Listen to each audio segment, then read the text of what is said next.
यही सही अवसर है। प्रलंबासुर को जो चाहिए उसे अभी दे सकती। माँ, तुम केवल ये सुनिश्चित करो कि सबको प्रसाद केवल कृष्ण ही बांटे।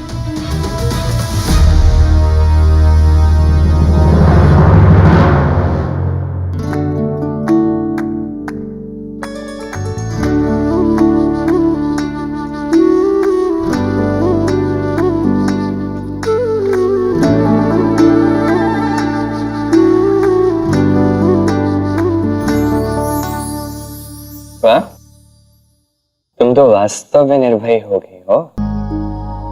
प्रसाद तो तुम्हें भी ग्रहण करना था ना। तुमने ग्रहण किया तो मैंने तो कर ही लिया ना कृष्ण।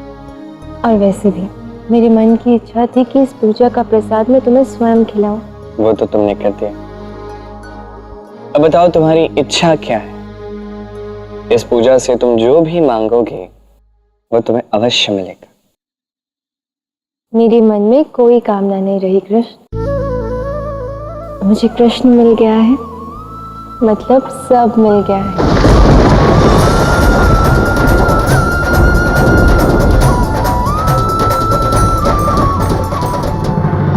तुम्हारी योजना विफल रही।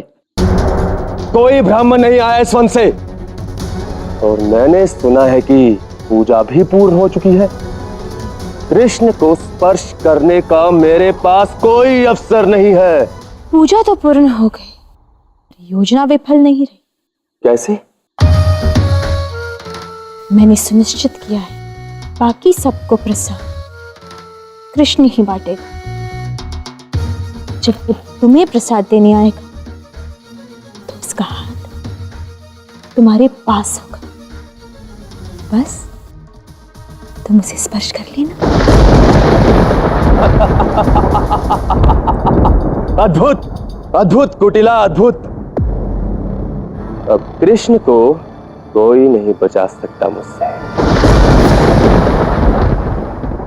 कृष्ण, आज तुम कर्म से ब्राह्मण बने और इतने अच्छे से इस पूजा का संचालन किया, और मैं निश्चित हूं कि सभी गांव वालों की भी यही इच्छा होगी कि एक बार तुम्हारे हाथ से भी प्रसाद ग्रहण करें। क्यों? हाँ हाँ, उचित है। कृष्ण के हाथों ही हम प्रसाद ग्रहण करेंगे। ठीक है, जैसी आप सबकी इच्छा।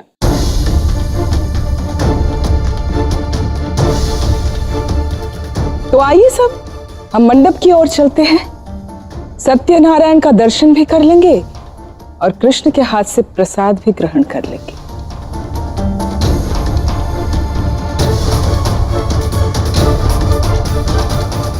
कान्हा, ये तुम क्या करने जा रहे हो? तुम्हें ज्ञात है ना कि क्या होने वाला है। इस प्रकार तो प्रलंबासुर तुम्हें स्पर्श कर ही लेगा और भविष्य जान जाएगा तुम्हारा। फिर ये जानते हुए भी तुम ऐसा क्यों होने दे रहे हो? मैंने आपसे पहले भी कहा, ज्ञान की प्राप्ति से कुछ नहीं होता। व्यक्ति उतना ही समझ पाता है, उतना ही आत्मसात कर पाता है जितनी उसके पास बुद्धि होगी। किंतु कान्हा, ये महादेव की घोषणा है कि जो भी इस सत्यनारायण की पूजा का ये प्रसाद ग्रहण करेगा उसकी इच्छा पूर्ण होगी। तो यदि प्रलंबासुर भी आके ये प्रसाद ग्रहण करता है तो मैं उसकी इच्छा पूर्ण करूंगा।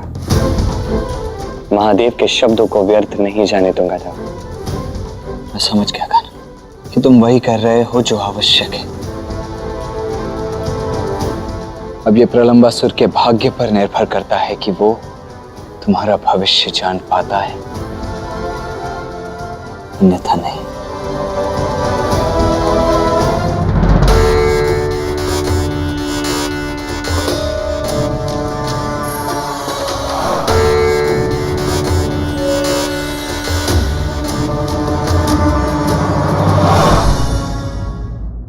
मेरी पुत्री के लिए भी अवश्य।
प्रलम जी,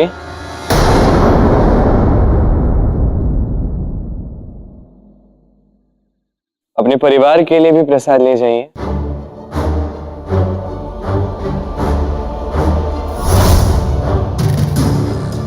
तुम तो स्वयं ही फंस गए कृष्ण।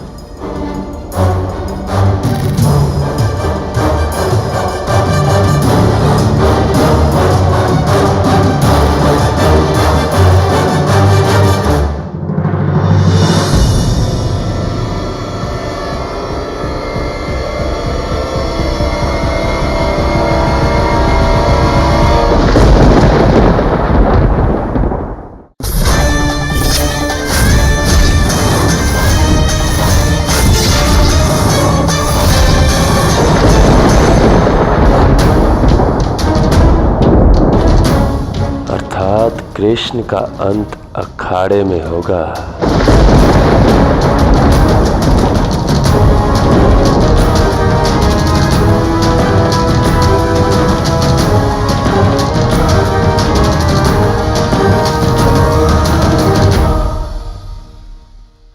तो अंततः कृष्ण के जीवन के अंतिम क्षण का ज्ञान मुझे हो गया है।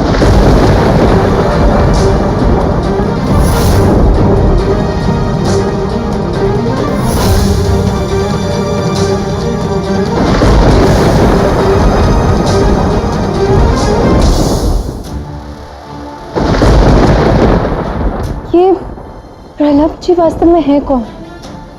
ये कृष्ण के अंत की बात क्यों कर रहे थे?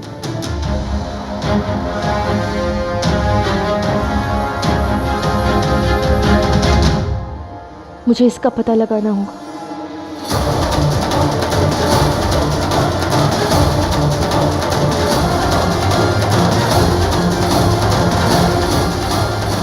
कान्हा, कान्हा, ये राधा क्या कर रही है?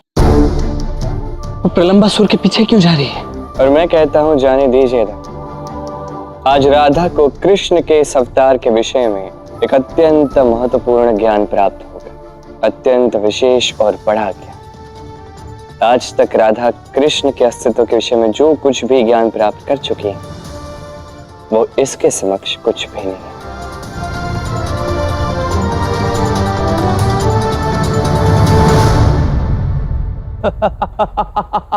रुक जाओ।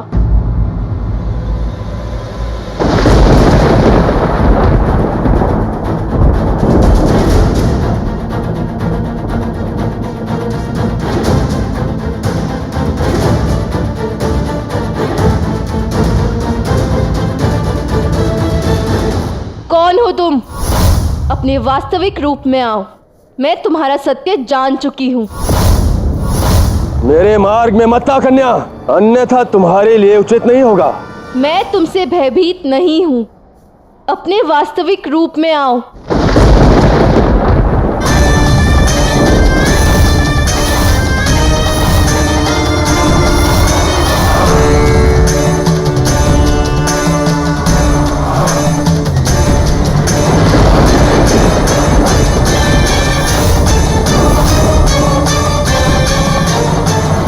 हट जा मेरे मार्ग से कन्या, अन्यथा व्यर्थ में मारी जाओगी। ठीक है, मैं तुम्हारे मार्ग से हट जाऊंगी, किंतु उससे पूर्व तुम्हें मेरे प्रश्नों के उत्तर देने होंगे। अभी कुछ क्षण पूर्व तुमने कृष्ण के अंत के विषय में कहा था। क्या था वो? कृष्ण के अंत के विषय में तुम कैसे जानते हो? कैसे संभव है ये? संभव है, किंतु कैसे संभव है कि मैं तुम्हें क्यों बताऊं?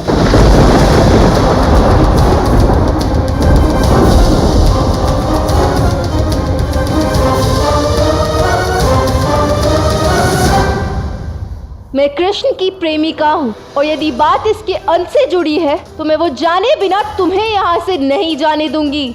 तुम उसकी प्रेमिका हो, उससे प्रेम करती हो, उस बहरूपिये से, उस छलिए से, उससे जिसके माता पिता तक उसके नहीं है।